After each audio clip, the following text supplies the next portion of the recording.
നമ്മുടെ ഈ യാത്ര ഒരു മൺസൂൺ യാത്രയാണ്. മഴ നനഞ്ഞ് പ്രകൃതി ആസ്വദിച്ചുള്ളൊരു യാത്ര. കർണാടകയിലെ കർക്കലയിലെ പുരാതന ജൈന ക്ഷേത്രങ്ങളും ശൃംഗേരി ക്ഷേത്രവും മഞ്ഞിൽ പുതച്ച അകുംബയും വെള്ളച്ചാട്ടങ്ങളും കവലദുർഗ കോട്ടയിലേക്കൊരു ട്രക്കിങ്ങും ഇത്രയും കാഴ്ചകളാണ് ഈ വീഡിയോയിലുള്ളത്.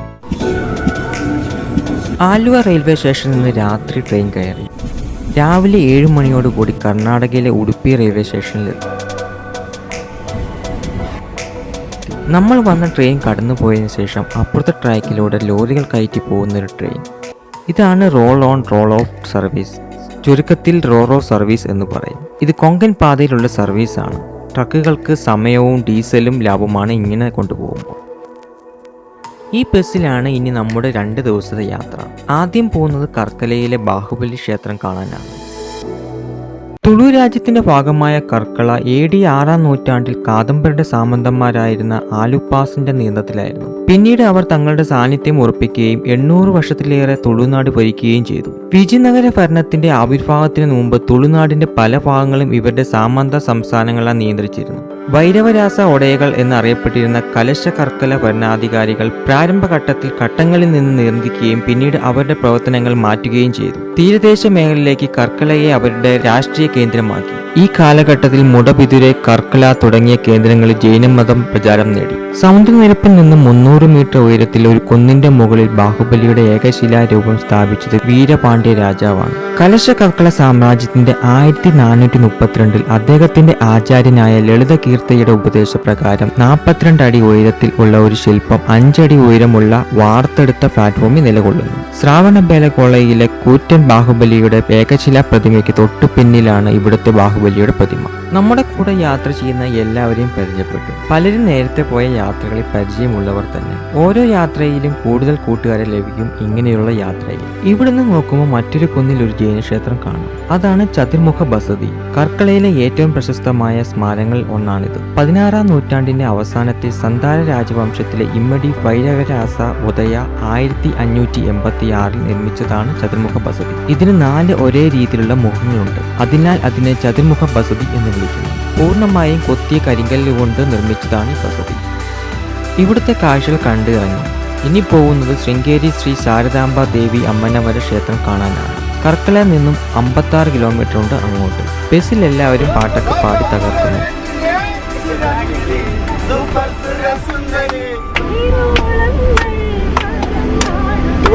എല്ലാവരെയും കൊണ്ട് പാടിക്കും ഓരോ പാട്ടുകളായിട്ട്.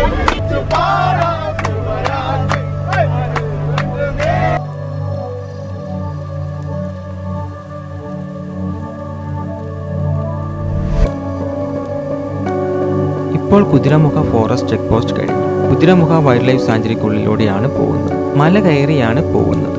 ഇടയ്ക്ക് ചാറ്റൽ മഴയും കോടമഞ്ഞും ഒക്കെ കാണാനാകും.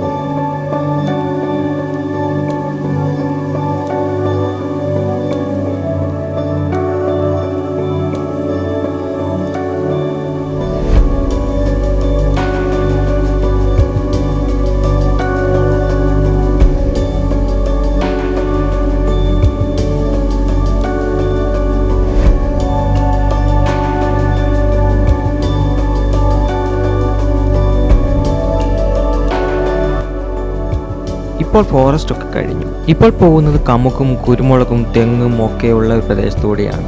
ഒറ്റ നോട്ടത്തിൽ കണ്ടാൽ കേരളമാണെന്നേ പറയൂ.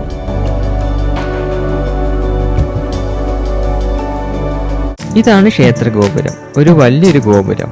മഴയുള്ളത് കൊണ്ട് റെയിൻകോട്ട് ധരിച്ചാണ് അമ്പലത്തിലേക്ക് പോകുന്നത്.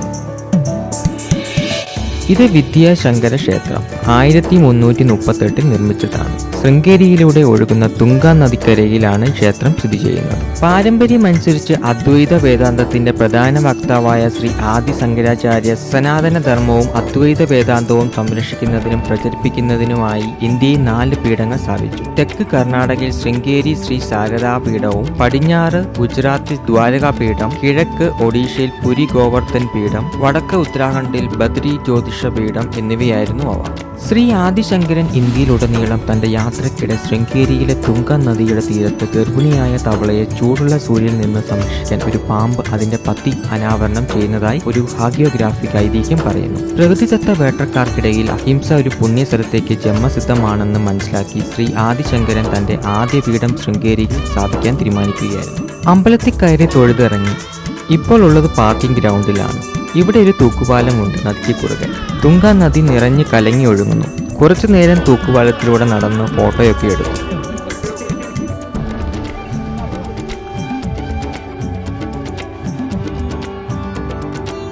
ശൃംഗേരിയിൽ നിന്നും ഒരു 29 കിലോമീറ്റർ ഉണ്ട് അകുംബയിലേക്ക്.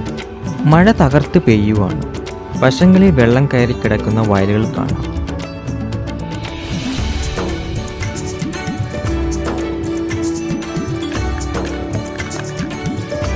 അങ്ങനെ യാത്രയ്ക്ക് ശേഷം ഉച്ചയോടുകൂടി കോടമഞ്ഞ് പുതച്ചു നിൽക്കുന്ന അകുംബ എന്ന ഗ്രാമത്തിലെത്തി. ഈ കാണുന്ന മല്ലിയാസ് ഹോട്ടലിലാണ് നമ്മുടെ താമസം. താഴെ അവരുടെ തന്നെ റെസ്റ്റോറൻ്റ് ആണ്. വേറെ 1-2 ഹോട്ടൽ കൂടി അടുത്തുണ്ട്. ഇതല്ലാതെ വേറെ ഹോട്ടൽ ഇല്ലെന്ന് തന്നെ പറയാം. റൂമൊക്കെ ചെക്ക് ഇൻ ചെയ്തു. ഉച്ചഭക്ഷണവും കഴിച്ചു. ഇനി മഞ്ഞും മഴയും തണുപ്പും ആസ്വദിച്ചുള്ള ഒരു യാത്രയ്ക്ക് പോവാണ്. എല്ലാവരും ഒരു പിക്കപ്പ് വണ്ടിയിൽ കയറിയാണ് യാത്ര. കണ്ടാൽ ബംഗാളികൾ എവിടെയോ പണിക്ക് പോവുകയാണെന്നേ തോന്നും. ഞങ്ങളുടെ പ്ലാൻ കുന്താദ്രി ഹിൽ കാണാൻ പോകാനായിരുന്നു. എന്നാൽ വണ്ടി കുറച്ച് അങ്ങോട്ട് പോയപ്പോഴാണ് അറിഞ്ഞത് മരം വീണ് വഴി ബ്ലോക്കാണ്. പിന്നെ പ്ലാൻ ബി ആക്കി. ഇനി ഒരു ചെറിയ ചെക്ക് ഡാമും വെള്ളച്ചാട്ടവും കാണാനാണ് പോകുന്നത്. കർണാടകയിലെ ശിവമോഗ ജില്ലയിലെ തീർത്ഥഹള്ളി താലൂക്കിൽ സ്ഥിതി ചെയ്യുന്ന ഒരു ഗ്രാമമാണ് അകുംബ. പശ്ചിമഘട്ട മലനിരകളിലെ കൊടുംവനങ്ങളുള്ള മലനാട് പ്രദേശത്താണ് ഇത് സ്ഥിതി ചെയ്യുന്നത്. ഉയർന്ന മഴയുള്ളതിനാൽ ഇന്ത്യയിലെ ഏറ്റവും മഴയുള്ള സ്ഥലങ്ങളിൽ ഒന്നായ ചിറാപൂഞ്ചി കഴിഞ്ഞാൽ ദക്ഷിണേന്ത്യയിലെ ചിറാപൂഞ്ചി എന്ന വിശേഷണം ഇതിന് ലഭിച്ചിട്ടുണ്ട്. അകുംബയിലെ പ്രധാന ഇനമായ രാജോംബാലയുടെ സങ്കേതമാണ് അകുംബെ മഴക്കാടുകൾ. അകുംബയുടെ ഉയരം ശരാശരി സമുദ്രനിരപ്പിൽ നിന്ന് 600 മീറ്റർ ഉയരത്തിലാണ്. പശ്ചിമഘട്ട മലനിരകളുടെ ഭാഗമായ അകുംബെ യുനെസ്കോയുടെ ലോക പൈതൃക പട്ടികയിൽ ഇടം പിടിച്ചിരിക്കുന്നു. സോമേശ്വര വന്യജീവി സങ്കേതത്തിനും കുതിരമുഖ ദേശീയ ഉദ്യാനത്തിനും സമീപത്താണ് അകുംബെ. വളരെ പരിമിതമായ സന്ദർശകരുടെ താമസ സൗകര്യമുള്ള ചെറിയ മലയോര ഗ്രാമമാണ് ഇത്. ജനസംഖ്യ ഏകദേശം 500 ആളുകളാണ്. 3 ചതുരശ്ര കിലോമീറ്റർ വിസ്തൃതിയിലാണ് ഈ ഗ്രാമം. അകുംബെ ഗ്രാമവാസികൾ ഉപജീവന കർഷകരാണ്. അരിയും അടക്കയും കൃഷി ചെയ്യുന്നു. ചാറ്റൽ മഴയും തണുപ്പും കൊണ്ട് ഇങ്ങനെ യാത്ര ചെയ്യാൻ ഒരു കിടിലൻ ഫീലാണ്. കുറച്ച് ഗ്രാമത്തിലൂടെയും ഇടവഴിയിലൂടെയും വണ്ടി ഓടി നമ്മുടെ സ്പോട്ടിലെത്തി. ഒരു ചെക്ക് ഡാം. നല്ല വെള്ളമുള്ളത് കൊണ്ട് നല്ല രീതിയിലൊരു വെള്ളച്ചാട്ടവും കാണാം.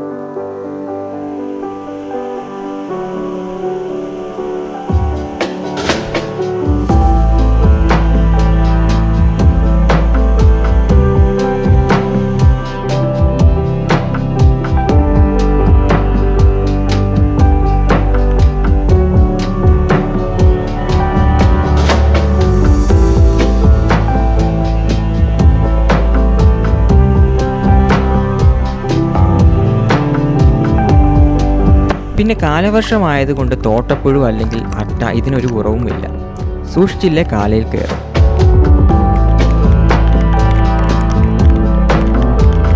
കാഴ്ചകളൊക്കെ കണ്ടു കഴിഞ്ഞു. തിരിച്ചു വണ്ടിയിൽ കയറി നമ്മുടെ ഹോട്ടലിലേക്ക് മടങ്ങി.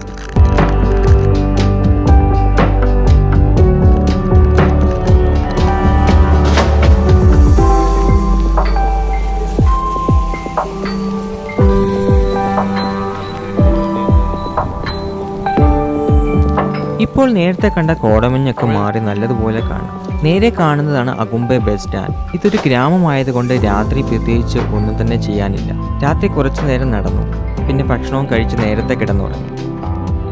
ഇപ്പോൾ നമ്മളിപ്പോൾ അകുംബെ എന്നൊരു കൊച്ചു ഗ്രാമത്തിലാണ്. നമ്മുടെ സൈഡിലൊക്കെ ആണെങ്കിൽ കുറച്ച് കടകളൊക്കെ കാണാൻ പറ്റും. ഇപ്പോഴാണെങ്കിൽ സമയം 8 മണിയായിരിക്കുകയാണ്. ഫുള്ളാണെന്നുണ്ടെങ്കിൽ കോടമഞ്ഞൊക്കെ കയറി നിൽക്കുന്നത് നമുക്ക് കാണാൻ പറ്റും. ഇപ്പോൾ നമുക്കിവിടെ നോക്കിക്കഴിഞ്ഞാൽ 25 കിലോമീറ്റർ ശൃംഗേരി ചിക്കമംഗളൂരു ആണെങ്കിൽ 110 കിലോമീറ്റർ ആണ് ഇവിടുന്ന് ഡിസ്റ്റൻസ് വരുന്നത്. ഇന്നലെ രാത്രിക്കാണെങ്കിൽ ഫുള്ള് മഴയായിരുന്നു കേട്ടോ.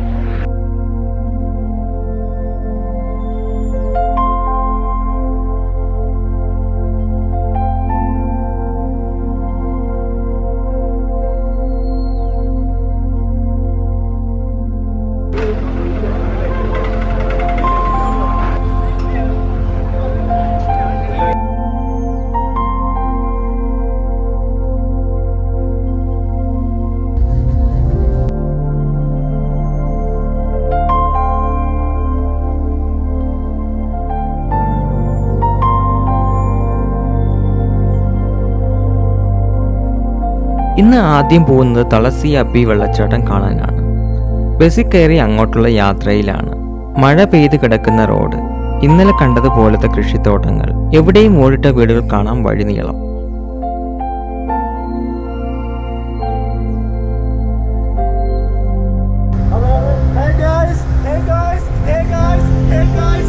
റെയിൻ കോട്ടൊക്കെ ഇട്ട് റെഡിയായി. വെള്ളച്ചാട്ടത്തിനടുത്തേക്ക് നടക്കണം കുറച്ച്.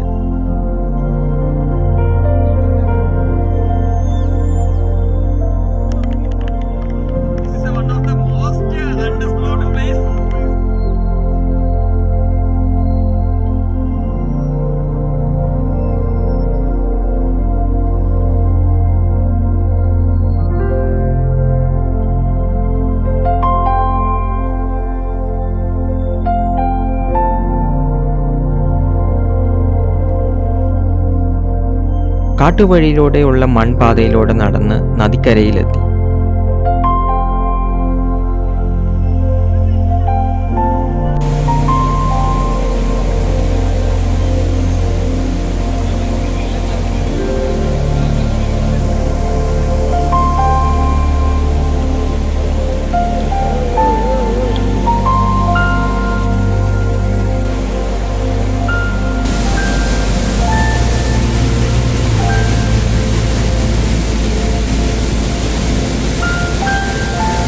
ഇതാണ് തളസി അബി വാട്ടർഫാൾസ്.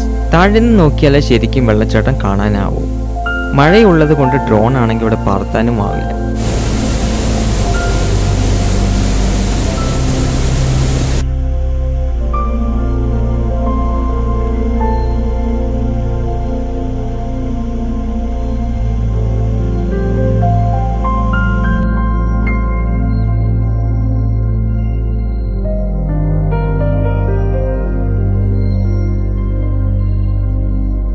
ഇനി അടുത്തതായി പോകുന്നത് കവലദുർഗ ഫോർട്ട് കാണാനാണ്. പോകുന്ന വഴിയിൽ ചെറിയ വീടുകളും അമ്പലങ്ങളും കാണാം. ഇങ്ങനെയൊരു കാഴ്ച ഇപ്പോൾ കേരളത്തിൽ കുറവാണ്. എല്ലാ വീടുകളും തന്നെ കോൺക്രീറ്റ് വീടുകളായല്ലോ.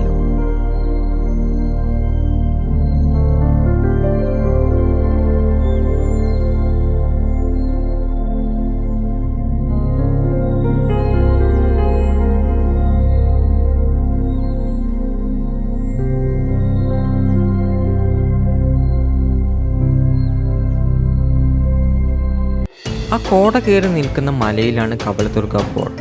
അങ്ങോട്ടാണ് ഇനി നമ്മുടെ ട്രക്കിംഗ്. ഇതാണ് പാർക്കിംഗ് ഏരിയ. ഇവിടുന്ന് പാസ് എടുത്തിട്ട് വേണം അങ്ങോട്ടേക്ക് പോകുവാൻ. ആദ്യം എത്തുക ഒരു വയലിലേക്കാണ്. നെല്ല് വിതയ്ക്കാൻ തയ്യാറാക്കുന്നതേ ഉള്ളൂ. വയലിൻ്റെ വരമ്പത്തൂടെ ഞങ്ങൾ മുന്നോട്ട് നടന്നു.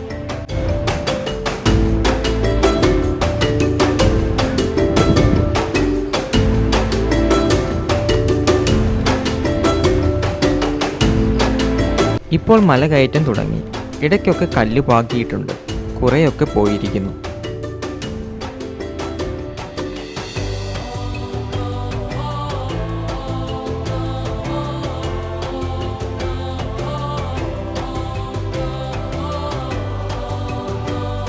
ഒമ്പതാം നൂറ്റാണ്ടിൽ നിർമ്മിച്ച ഈ കോട്ട 14-ാം നൂറ്റാണ്ടിൽ ചെലുവരങ്കപ്പയാണ് പുതുക്കിപ്പണിതത്. ഭുവനഗിരി എന്ന് വിളിക്കപ്പെടുന്ന കവലദുർഗ വിജയനഗര ഭരണാധികാരിയുടെ കീഴിലുള്ള സാമന്തന്മാരായിരുന്ന കേളടിയിലെ നായക്കരുടെ ശക്തി കേന്ദ്രമായിരുന്നു. വിജയനഗര സാമ്രാജ്യത്തിന്റെ പതനത്തിനു ശേഷം പിന്നീട് സ്വതന്ത്രമായി.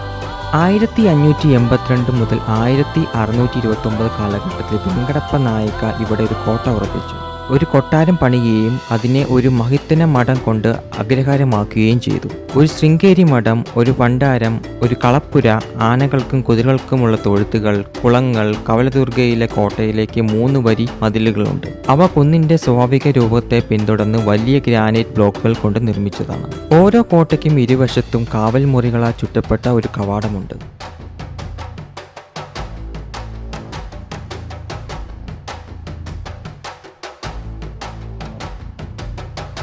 ഇപ്പോൾ നമ്മളിപ്പോൾ കവലദുർഗ ഫോർട്ടിന് അങ്ങോട്ടേക്ക് ട്രെക്കിങ്ങിലാണ്.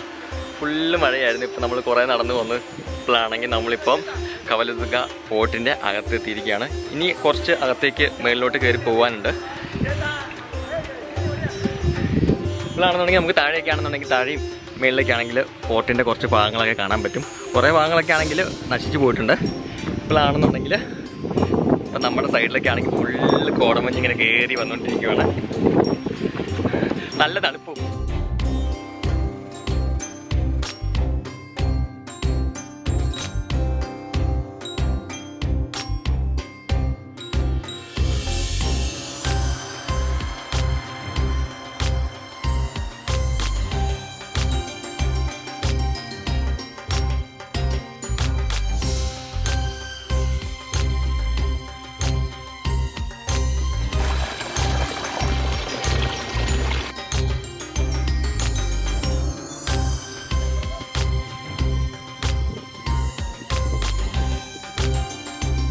നേരെ മുന്നിലായി കാണുന്നതാണ് ഇവിടുത്തെ കാശി വിശ്വനാഥ ക്ഷേത്രം. 2 മനസ്തംഭവും മുന്നിലായി കാണാം. കരിങ്കൽ കൊണ്ട് നിർമ്മിച്ച ക്ഷേത്രം.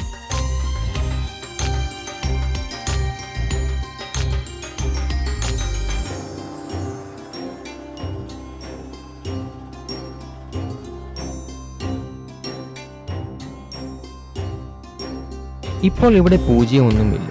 ഞാൻ ക്ഷേത്രത്തിൻ്റെ അകത്തേക്ക് കയറി. ഭംഗിയുള്ള കൊച്ചു ക്ഷേത്രം. നിലത്ത് കല്ല് വിരിച്ചിരിക്കുന്നു. ചുറ്റുമതിലിലും കല്ലുകൊണ്ട് തന്നെ കെട്ടിയിരിക്കുന്നു. ക്ഷേത്രത്തിന്റെ ചുറ്റും ശില്പങ്ങൾ കൊത്തിവെച്ചിട്ടുണ്ട്. ഒന്ന് വലം വെച്ചിട്ട് ക്ഷേത്രത്തിന് പുറത്തേക്കാണ്.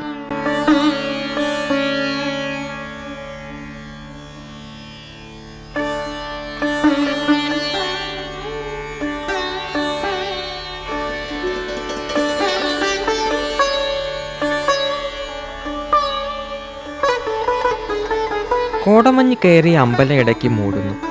കണ്ടു നിൽക്കാൻ നല്ല രസമാണ്. ഇനി പോകുന്നത് ആ മലയുടെ മുകളിൽ ഇരിക്കുന്ന കുഞ്ഞു ക്ഷേത്രം കാണാനാണ്. അതാണ് നരസിംഹ ക്ഷേത്രം. നല്ല മഴ തുടങ്ങി. മലയുടെ മുകളിൽ കയറിയപ്പോഴുള്ള ദൃശ്യമാണിത്. പറയാൻ വാക്കുകളില്ല. താഴത്തെ ക്ഷേത്രവും കോട്ടയും പിന്നെ ഇവിടുന്ന് ഒരു 360 ഡിഗ്രി വ്യൂവും കാണാം. കോടമഞ്ഞ് ഇല്ലായിരുന്നെങ്കിൽ അങ്ങ് താഴ്വാരം വരെയുള്ള കാഴ്ചകൾ കാണാമായിരുന്നു.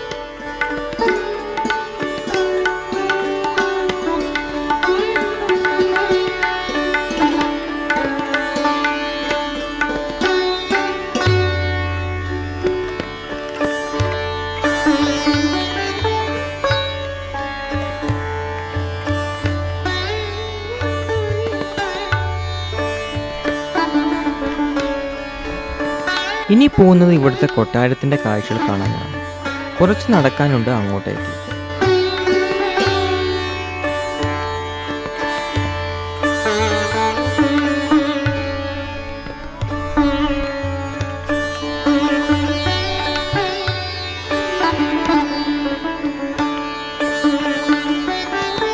ഇതാണ് തകർന്നു കിടക്കുന്ന കൊട്ടാരത്തിൻ്റെ ഭാഗങ്ങൾ.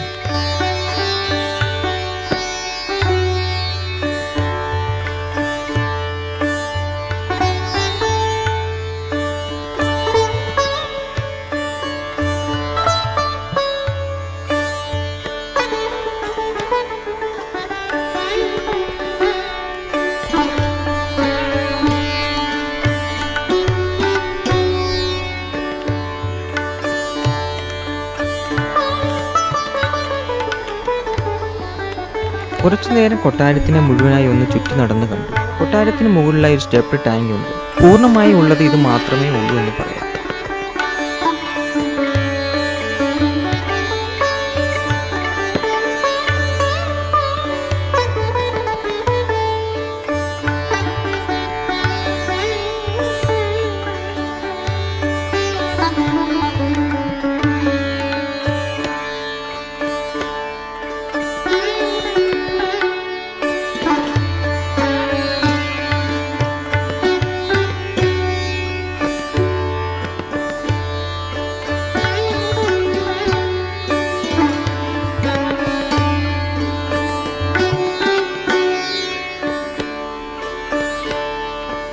കൊട്ടാരത്തിൻ്റെ അവശിഷ്ടത്തിൻ്റെ കാഴ്ചകളൊക്കെ കണ്ട് ഞങ്ങൾ തിരിച്ചിറങ്ങി.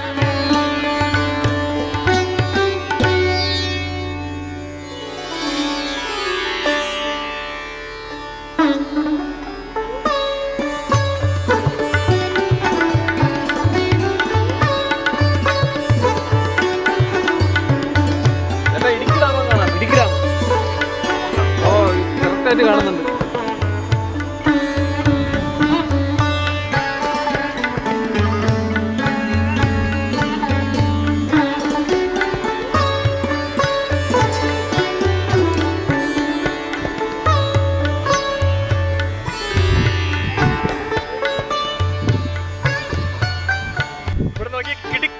ഒരു രക്ഷയില്ല.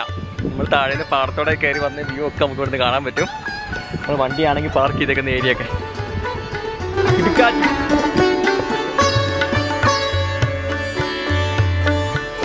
അങ്ങനെ 2 ദിവസത്തെ യാത്ര ഇവിടെ അവസാനിക്കുകയാണ്. വീഡിയോ ഇഷ്ടമായെങ്കിൽ ലൈക്ക് ചെയ്യുക. നിങ്ങളുടെ ഫീഡ്ബാക്ക് സജഷൻസ് കമൻറ്റ് ചെയ്യുക. മറ്റൊരു വീഡിയോസിൽ കാണാം. എല്ലാവർക്കും ബൈ ബൈ.